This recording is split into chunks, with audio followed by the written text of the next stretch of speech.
Sir Suresh కొచ్చట్ల గారు, ఈ వారం నిజంగానే ఆపరేషన్ సింధూర్ కి సంబంధించినటువంటి అనాలిసిస్ ఇంకా చేయాల్సింది మిగిలి ఉంది. నిజానికి రకరకాల ప్రశ్నలు, రకరకాల సందేహాలు, అనేక అంశాలకు సంబంధించి ఒక కొత్త వాదనలు వినిపిస్తున్న పరిస్థితులు మనం చూస్తూ ఉన్నాం. బేసికల్లీ ఆపరేషన్ సింధూర్ అనేది అఫ్ కోర్స్ పొలిటికల్ గా, ఎమోషనల్ గా ఆపరేషన్ సింధూర్ ని చూస్తేనేమో అయ్యో అనుకున్నది జరగలేదే అని అనుకున్న వాళ్ళు ఉన్నారు. సో మోదీ గారి పైన ఉన్న హై ఎక్స్పెక్టేషన్స్ వలన, లేకపోతే మనకున్నటువంటి హై ఎమోషనల్ ఆస్పిరేషన్స్ వలన తెలియదు కానీ, సో ఒక రకంగా చెప్పాలంటే ఆపరేషన్ సింధూర్ సీజ్ ఫైర్ అనగానే ఒక్కసారిగా డిసప్పాయింట్ అయిన వాళ్ళు చాలా మంది ఉన్నారు.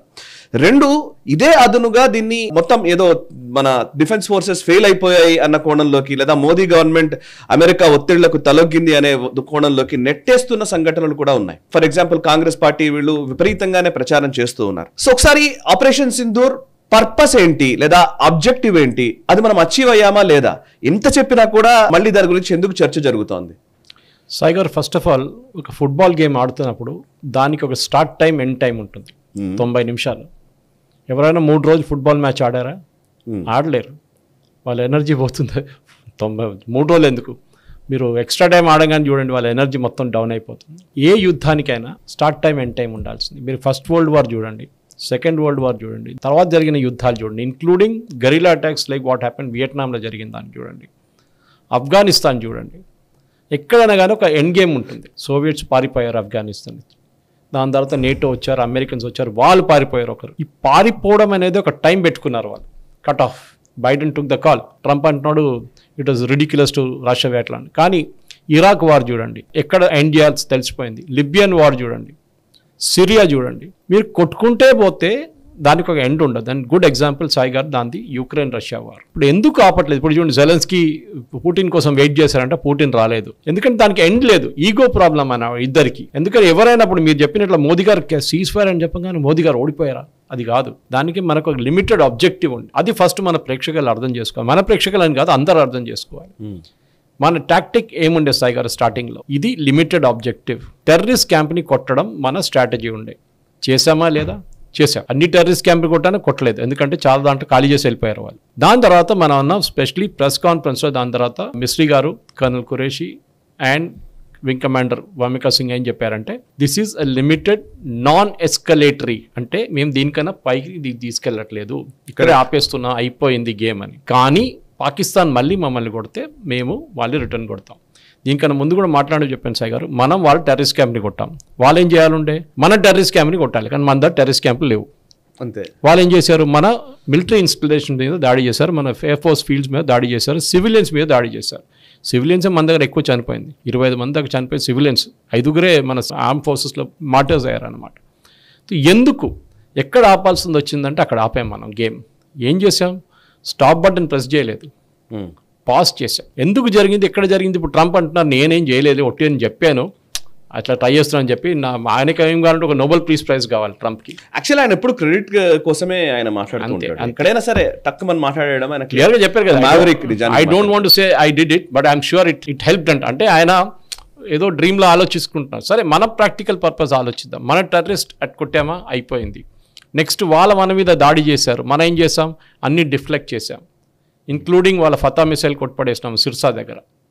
మనం ఏం ప్రూవ్ చేసాం? మన డిఫెన్సివ్ సిస్టమ్ చాలా బాగా పనిచేస్తుంది.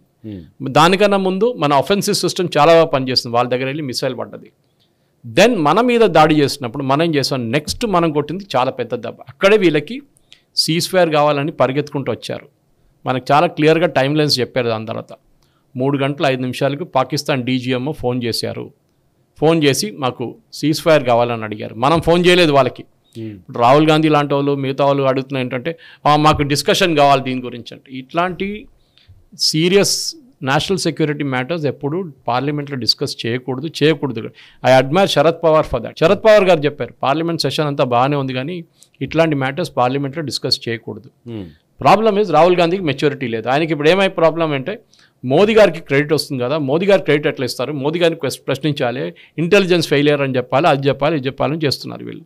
సో సాయి గారు, the main thing is end game ఉండాలి. నేను మళ్ళీ అదే పాయింట్కి వస్తున్నాను. మళ్ళీ మనం ఎండ్ గేమ్ పెట్టుకున్నాం, ఇది అయిపోయింది, మేము కొట్టేసాం, ఖతం అయిపోయింది. కానీ ఇంకొకసారి మా మీద దాడి చేస్తే, ఏ టెర్రర్ గ్రూప్ అయినా భారతదేశంలో ఎక్కడైనా చేస్తే వీ విల్ హిట్ బ్యాక్. చాలా క్లియర్ అది మళ్ళీ వార్కి వెళ్ళిపోతుంది సిచ్యువేషన్. చూడండి, ఇప్పుడు నెక్స్ట్ ఇక్కడ నుంచి మనం క్యాలిక్యులేట్ చేసుకుంటూ వెళ్ళాలి. ఏ రోజు సీజ్ ఫైర్ అనౌన్స్ చేశారో ఆ రోజు నుంచి భారతదేశం మీద నెక్స్ట్ ఎప్పుడైనా దాడి జరుగుతుందా? ఎందుకంటే మన లాస్ట్ మేజర్ ఎస్కలేషన్ చూసింది మనం పుల్వామా, కరెక్ట్. దానికన్నా ముందు ఉరి. ఓకే, అన్నిటి నడిమిట్ల గ్యాప్లు ఉండే, పెద్ద పెద్ద గ్యాప్స్ ఉండే. కానీ నడిమిట్లో ఎక్కడో అక్కడెక్కడ ఇద్దరిని చంపేశారు, ఇక్కడ ఇద్దరిని చంపేశారు, అన్నీ నడుస్తూనే ఉంటుంది రెగ్యులర్గా. క్రాస్ బార్డర్ ఫైరింగ్ నడుస్తుంది, సీజ్ ఫైర్ వైలేషన్ అన్ని. సీజ్ ఫైర్ వైలేషన్ దీనికన్నా ముందు జరిగింది అంటే సీజ్ ఫైర్ ఉండే, సీజ్ ఫైర్ లేదని కాదు, సీజ్ ఫైర్ ఉండే ముందు. కానీ ఇది ఇప్పుడు ఈ స్కర్మిషెస్ జరిగిన తర్వాత మనం మళ్ళీ అక్కడే కొట్టడం మొదలుపెట్టాం. సీజ్ ఫైర్ అంటే across the board cease fire, border ఒకటే కాదు. కానీ we're ceasing our firing, that is the terminology. ఆపట్లేదు, సీజ్ అన్నమాట, అంతే. CEASE, సీజ్ అన్నమాట. కానీ సాయి గారు మీరు రష్యా యుక్రెయిన్ మళ్ళీ తీసుకొస్తాం, కంపారిజన్ చేస్తాం. ఎందుకంటే యాపిల్ టు యాపిల్ కంపారిజన్ చెప్తున్నాం మనం. రష్యాకి ఏం కావాలండే, నేటో మెంబర్షిప్ రాకూడదు యుక్రెయిన్కి, అంతే. అవును, అంతే. లిమిటెడ్ ఆబ్జెక్టివ్ ఉండే. కానీ యుక్రెయిన్ ఏం చేశారు, రష్యా మీద దాడి చేశారు. రష్యా ఏమన్నారు, మీరు వచ్చి మా మీద దాడి చేస్తారు కదా, మేము మీ టెరిటరీ పట్టుకుంటామని వాళ్ళు వచ్చి కార్కివ్ మిగతా అన్ని ఆ ఏరియాస్ అన్ని పట్టుకున్నారు. బఫర్ జోన్ క్రియేట్ చేసుకున్నారు. అప్పుడు వీళ్ళేం చేశారు, మళ్ళీ వెళ్ళి ఆయుధాలు కొనుక్కున్నారు యూరోప్ దగ్గర నుంచి, తీసుకొచ్చి మళ్ళీ రష్యాని కొట్టారు. రష్యా కూడా కొట్టారు. ఇప్పుడు ఏమైతుందంటే ఒక ఎండ్ గేమ్ లేదు దీనికి. ఎవరు ఆపుతారు? ట్రంప్ ట్రై చేశారు, ఇద్దరు పట్టించుకోవట్లేదు. అట్లీస్ట్ జెలెన్స్కీ అగ్రీ చేశాడు, ఈజ్ నాట్ అగ్రీయింగ్ పుటిన్. ఎందుకంటే ఆయన అప్పర్ హ్యాండ్ ఉంది. నేను ఎందుకు ఇవ్వాలి, వీడు కదా, మీరు ఇది జోకర్ని తీసుకొచ్చి పెట్టారు కదా మీ రాష్ట్రపతిగా, నేను చూపిస్తాను. Putin ego problem. ఎవరు ఆపుతారు వీళ్ళని తీసుకెళ్ళి? మోదీ చేయాలన్నా, ట్రంప్ చేయాలన్నా, ఎవరు లేదు. That is where maturity is. నిజంగానే ఈవెన్ పుతిన్ కూడా ఫస్ట్ అంగీకరించాడు, అంగీకరించినంత మాత్రాన ఆపలేదు. అదే సాయి ఈవెన్ ఇజ్రాయెల్ కూడా అంగీకరించింది, కానీ అంగీకరించినంత మాత్రం అనదర్ గుడ్ ఎగ్జాంపుల్. ఇన్ని రోజుల నుంచి గాజాని కొడుతున్నారు, లెబనాన్ని కొట్టిన వాళ్ళు ఇప్పుడు బంద్ అయిపోయారు, బిజినెస్ బంద్ చేసేసారు వాళ్ళు. ఇటువైపు హూతీలు ఇప్పుడు కూడా ఫైర్ చేస్తారు అప్పుడప్పుడు. మన వెస్ట్ బ్యాంక్లో గొడవ ఎక్కువ లేదు, ఆక్యుపైడ్ వెస్ట్ బ్యాంక్. ఇటువైపు గాజాలో ప్రాబ్లం ఉంది. మీరు ఏం చేశారు? ఇన్ని రోజుల నుంచి మీరు ల్యాండ్ క్యాంపెయిన్ నడిపిస్తున్నారు, మీరు మిసైల్ కొడుతున్నారు, వాళ్ళ అండర్ గ్రౌండ్ బంకర్స్ని కొడుతున్నారు. ఇప్పుడు దాకా ఆగిపోయిందా సాయి గారు? హాస్టేజెస్ దొరికారా మీకు? I admire Israel, actually really admire Israel. కానీ ఇజ్రాయెల్ కూడా ఫెటీగ్ వచ్చేస్తుంది ఇప్పుడు వాళ్ళకి. ఏంటది, ఎక్కడ ఎండ్ కావట్లేదు ఏంటని చెప్పేసి. సో డెఫినెట్గా what we need to do is we need to ensure that ఇక్కడి నుంచి జరిగే యుద్ధం మనకి ఇప్పటి నుంచి ఎప్పటి నుంచి జరిగితే, యుద్ధం అని చీప్గా సాయి గారు. బంగ్లాదేశ్ యుద్ధం తర్వాత ఫర్ ఆల్మోస్ట్ 5 సంవత్సరాలు భారతదేశం వాజ్ ఇన్ ఫైనాన్షియల్ క్రైసిస్. అంత ఖర్చు పెట్టాం బంగ్లాదేశ్ వార్ మీద, ఎంతమంది చనిపోయారు. వార్ అనేది మన దగ్గర ఈ డ్రాయింగ్ రూమ్లో కూర్చొని ట్వీట్ చేయడం కాదు సాయి గారు, చాలా డిఫరెన్స్ ఉంది దీనికి. టిపికల్ నేను ఎప్పుడు చెప్తూ ఉంటాను, I'm repeating my self. IPL చూసి డ్రాయింగ్ రూమ్లో కూర్చొని ధోని దగ్గర ఎట్లా బ్యాట్ చేయాలని చెప్తారు మీరు. అట్లాంటి పరిస్థితి మన దగ్గర. మనం చెప్తున్నాం బాంబే వేయాలి, లాహోర్ మీద, కరాచీ మీద ఫైన్ చేయాలి, మన నేవల్ షిప్ యూజ్ చేద్దాం. Do you know the consequences of that? రేపు ఒక 20 మంది మన సోల్జర్స్ బాడీ బ్యాగ్స్ రిటర్న్ వచ్చినప్పుడు, చనిపోయిన తర్వాత, ఆ రోజు మోదీ గారి మీద మిమ్మల్ని మీరే తిడతారు మళ్ళీ. అది జరగబోతుంది. So we should ensure there is an end game for everything Sai గారు, and that is the most important thing. So end game లేకుండా ఇది నడవదు.